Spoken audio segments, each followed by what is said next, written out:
Voltamos com a primeira parte do nosso programa de hoje, entrevista da tarde, ao vivo na sua TV Rio Branco, canal 8.1, com apoio do AraSuper, do Aramix e também do Instituto Medprev, que não é plano de saúde, porque você não paga nada, e também não é cartão de desconto, porque você só vai pagar o que você usar.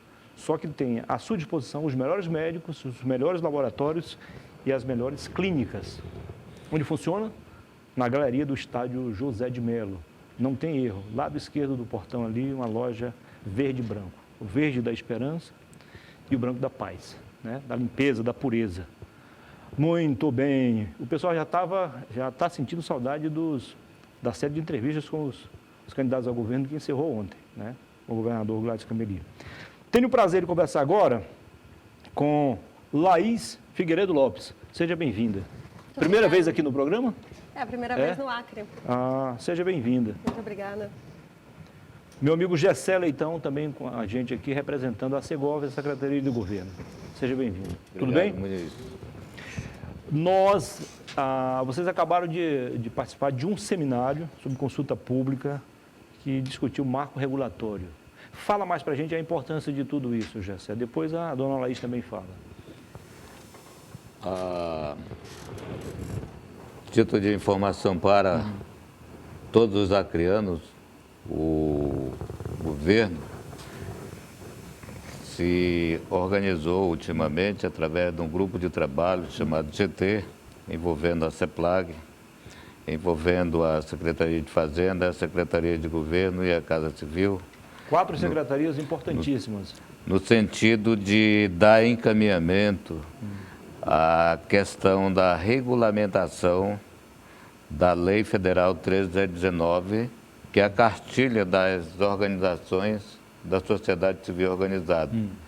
E no âmbito do estado do Acre, assim como mais 3 estados, ainda não foi regulamentado essa lei que data de 2014, mais precisamente do dia 31 de julho. Já fez 6 anos. E nós precisamos ter a nossa legislação própria. E com isso, a Secretaria de Governo puxou essa parceria com o Mirosc da plataforma Acre e, por sua vez, o Mirosc da plataforma nacional.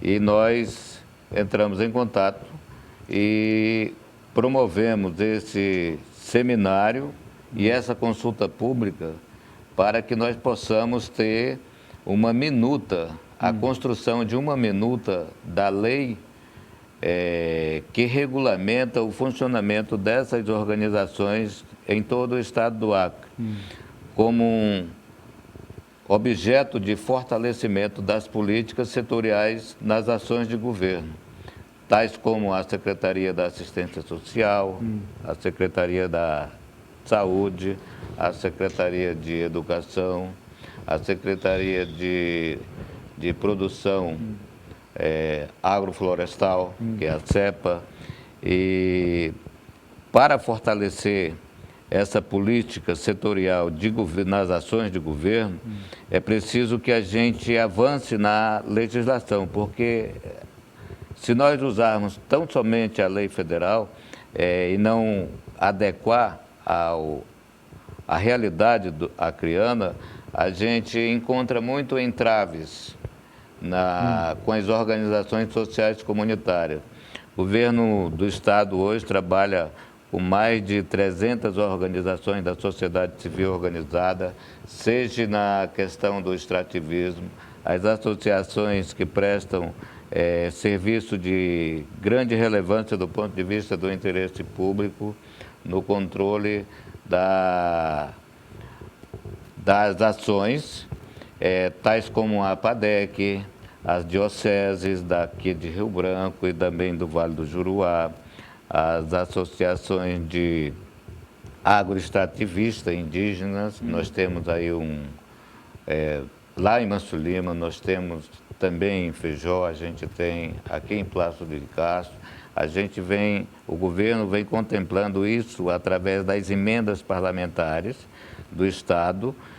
Para fechar esse quadriênio, o governo vem incentivando o fortalecimento dessa política, porque o governo entende que fazendo essas parcerias com essas entidades filantrópicas e também no âmbito da utilidade pública, que não visam lucro, que têm suas atribuições sem fins lucrativos, mas que fortalece a política, chegando a quem mais precisa lá na ponta, e nós, enquanto governo, reconhecemos que é melhor fazer essas parcerias da transferência de recursos via emenda parlamentar.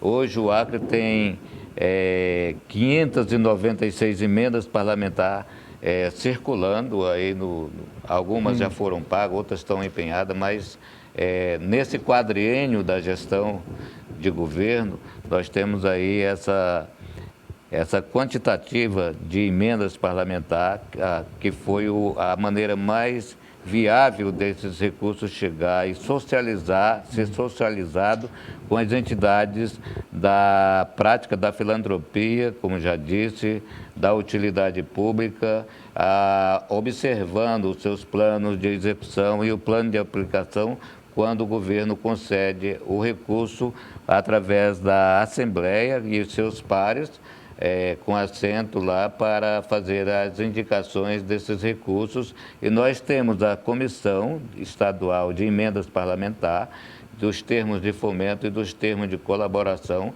que monitora, acompanha e fiscaliza a aplicação desses recursos, porque recursos públicos têm que ser fiscalizados, e também a gente tem, além da publicidade, nós temos que observar o princípio da economicidade e zelo. Essa é a determinação que a gente cumpre para que esse fortalecimento chegue lá na ponta a quem mais precisa, e o Estado reconhece isso. Entendi. Por isso o Estado puxa essas parcerias com as entidades da sociedade civil organizada e os abrigos dos idosos, os centros de referências da pastoral da criança, todas essas entidades que praticam a filantropia, os centros de beneficente da União do Vegetal, né, que também tem uma parceria forte com o Estado, eles têm sempre buscado a resolutividade de algumas questões nos planos, de algumas mudanças. Hoje nós temos 3 centros espíritas da beneficente da União do Vegetal que já trabalham com energia solar, Muniz. Isso é muita coisa, é um avanço significativo, claro, com certeza, na condução dessa política, porque ao invés deles arrecadarem, através da sua irmandade, esse recurso para pagar a conta de mais de R$2.000 de um núcleo desse, hoje eles estão pagando R$300. Entendi. E é um incentivo que o governo faz, não só com o Centro Espírita Beneficente União do Vegetal, mas com a PADEC, com a Fundação Betel, a Fundação Dom José Rasta, a Fundação Irmã Demétra e todas as demais entidades que trabalham e que têm parceria com o governo do Estado. Beleza. Quando eu falei agora há pouco na plataforma Miroski, é com M mudo, com C mudo também, não termina com K e nem com QI. Miroski quer dizer movimento, o marco regulatório, né, das sociedades civis, então organizada aqui, que é Miroski, M mudo, C mudo também, não é isso? Na plataforma. A dona Laís participou ativamente do evento. A senhora veio de qual estado? Eu vim de São Paulo. Tá. Então faz parte de uma organização nacional. Isso. Qual a avaliação que a senhora faz sobre o evento? Obrigada, Muniz. Eu vou aproveitar essa deixa do Miroski para contar que MROSC, né, é justamente o marco regulatório das organizações da sociedade civil. Isso foi uma agenda política que a plataforma Miroski Nacional buscou dos candidatos à presidência da República em 2010. E na execução do governo Dilma, a partir de 2011, se elaborou um processo dialógico, participativo, bastante denso e amplo na sociedade brasileira, que resultou na Lei 13.019 de 2014. Ela entrou em vigor a partir de 2016, na União, Estados e Distrito Federal. E ela também vincula os municípios a partir de 2017. Só um minutinho. E o que aconteceu nesse intervalo de 2 anos?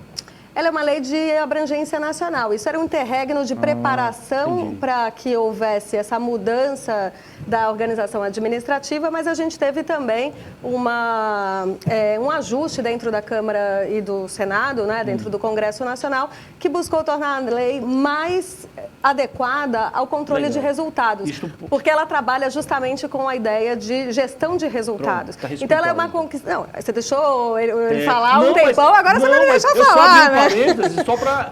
Agora só pode seguir o curso normal. Claro, lá, então. claro. Porque eu achei importante explicar por que esses 2 anos, né? Isso o posto pode seguir. Eu até explico com mais calma, né? Tendo um pouco mais de tempo. A gente tem uma coisa que chama vacatio legis, que é o tempo de entrada em vigor de uma lei. O vacatio legis dessa lei 13.019, quando ela foi aprovada, era de 90 dias.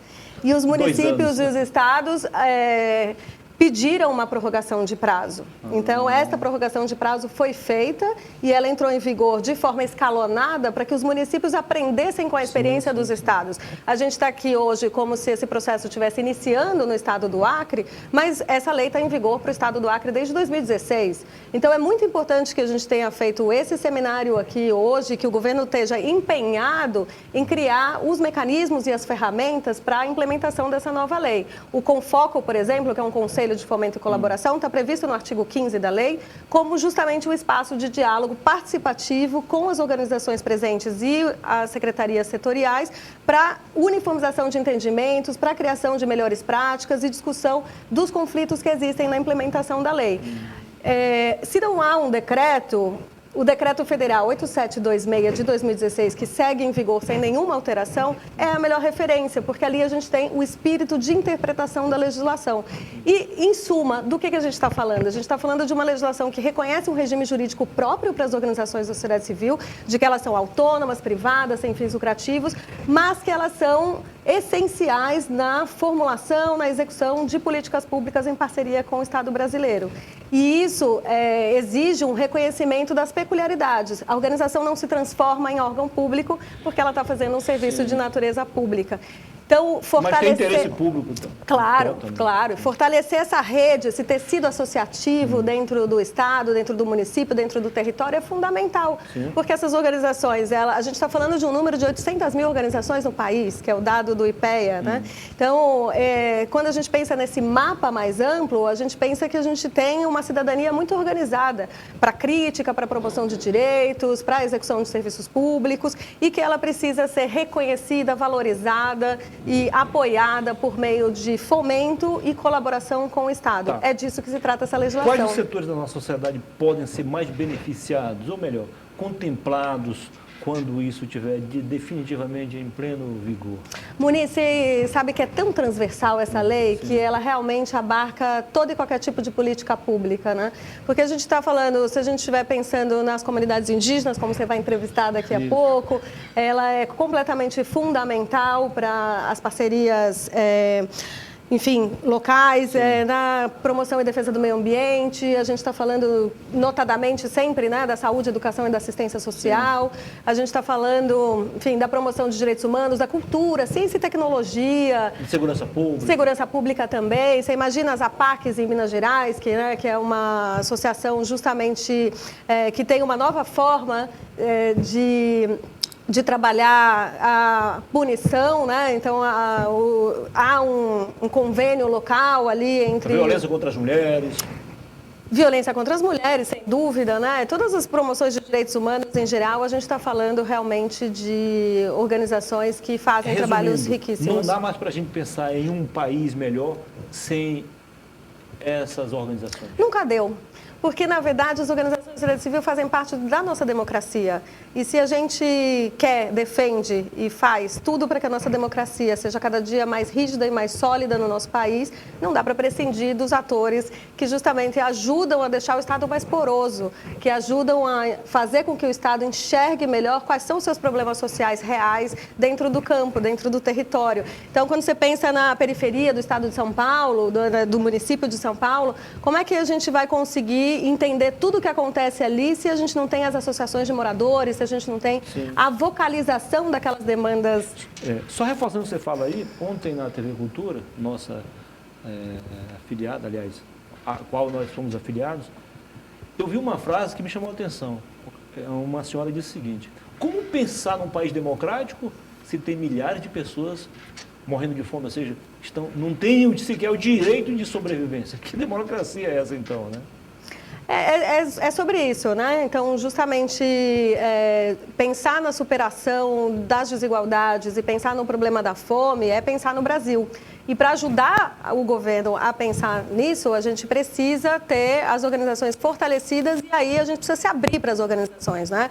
A gente tem hoje um processo de desidratação desses espaços de participação social, a revogação dos conselhos de políticas públicas no início do governo, em 2019, foi uma coisa muito ruim para a sociedade brasileira, as organizações perderam espaço dentro dos conselhos e cada vez mais a gente percebe a necessidade de reconstruir esses espaços para que a gente possa ouvir a sociedade brasileira por meio das suas organizações. Então, elas vão trazer junto, né, com as gestões públicas a possibilidade de construção das soluções, mas também da execução na ponta de forma real. Já, a senhora querendo, pode também falar o que eu vou perguntar aqui para o Gessé. Gessé, evidentemente que essas lutas são válidas, ninguém pode tirar aqui esse mérito. Agora, tem algo talvez até mais importante que tudo isso, porque vai determinar o sucesso ou não de tudo isso, que é a discussão do orçamento, seja da União, dos estados e também dos municípios. Qual é a participação desse movimento nessas discussões? O Miroski tem sido nosso parceiro, né? E nós temos buscado o entendimento com as organizações que fazem parte desse marco regulatório, né? E esse entendimento para fortalecer, visa tão somente o fortalecimento das políticas públicas na área social, na área da assistência à saúde, na área da assistência ao campo, na área da promoção da educação, com mais abrangência. Aí nós temos hoje 8 secretarias que fazem parte desse grupo de parcerias de concedência de recursos através das organizações sociais comunitárias, da sociedade civil organizada. Todas essas associações, todas essas organizações sociais, elas são contempladas via as secretarias concedentes dos recursos e nós acompanhando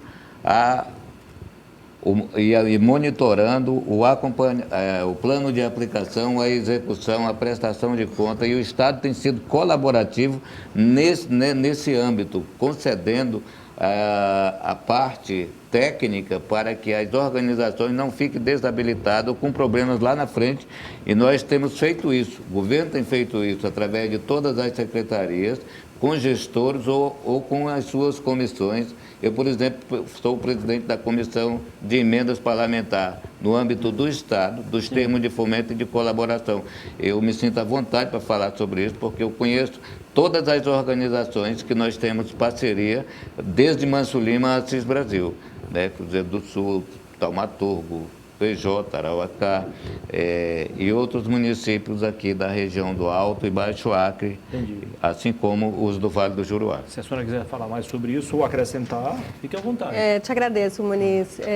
Acho que é bem importante essa questão do orçamento, porque essa lei ela não garante orçamento. Então, a gente precisa discutir o orçamento nas casas legislativas e quanto mais participativo for a possibilidade desse orçamento, melhor. Então, a lei ela fala que o chamamento público é obrigatório e ela reconhece essas duas formas de parceria, que é de fomento e de colaboração. O caso das emendas parlamentares é um caso de ausência de chamamento público. É um caso de escolha direta do parlamentar. Então, essa operacionalização que está sendo feita aqui do governo do Estado, ela é justamente uma articulação, digamos assim, com a Casa Legislativa, né? Mas justamente, mesmo que não passe por um chamamento público, ela tem que seguir todos os critérios de habilitação jurídica, execução, monitoramento, avaliação e prestação de contas. Agora, a gente precisa, além disso, também pensar na alocação de recursos para editais de fomento, para editais de colaboração, para organizar cada vez mais essa demanda, democratizando o acesso do recurso público para mais e mais organizações. Esse é o espírito do Miroski que está colocado e tem tudo a ver com o orçamento, porque, na verdade, é ali que a gente vai decidir a destinação do dinheiro, seja do beneficiário, desde o início, seja da alocação para a política pública, e aí cabe à Secretaria Setorial organizar esses editais para a chamada dos seus parceiros. Né? Eu li um artigo um dia desse sobre isso e eu sou obrigado a concordar com o autor do texto. Não lembro agora o nome, mas isso não é mais importante. O mais importante é o conteúdo. Ele dizendo que tudo isso está acontecendo porque o Executivo, no geral, não cumpre a sua parte, o Legislativo também não, e nem o Judiciário. Os três poderes legalmente constituídos não estão cumprindo a missão para a qual foram criados. E aí a sociedade, que já é representada de forma indireta, tem que ir pegar literalmente na massa para poder resolver um problema que se arrasta há anos. Você sabe que eu acho que eu vou te fazer uma provocação do contrário, né? A plataforma Miroski Nacional questiona muito a expressão terceiro setor. Uma expressão conhecida, né? Terceiro setor. Sim. Que justamente é a expressão que designa esse campo das entidades privadas sem fins lucrativos, das associações, fundações, organizações religiosas, cooperativas. Por que a plataforma Miroski Nacional critica essa expressão?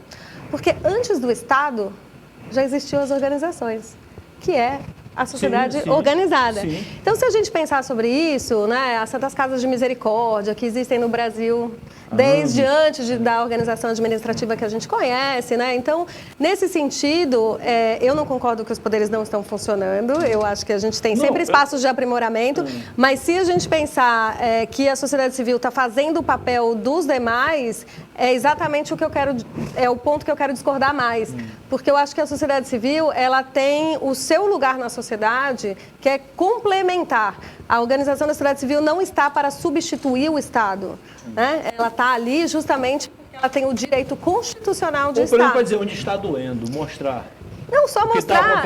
Você vê que na Constituição a gente tem, no artigo 5º a gente tem o princípio constitucional da liberdade de associação e da não interferência estatal. A gente tem em diversas passagens na Constituição dispositivos que tratam sobre a organização como parte da formulação da política pública, da execução da política pública. Isso você vai encontrar no capítulo que trata da saúde, da assistência, da educação, do meio ambiente, né?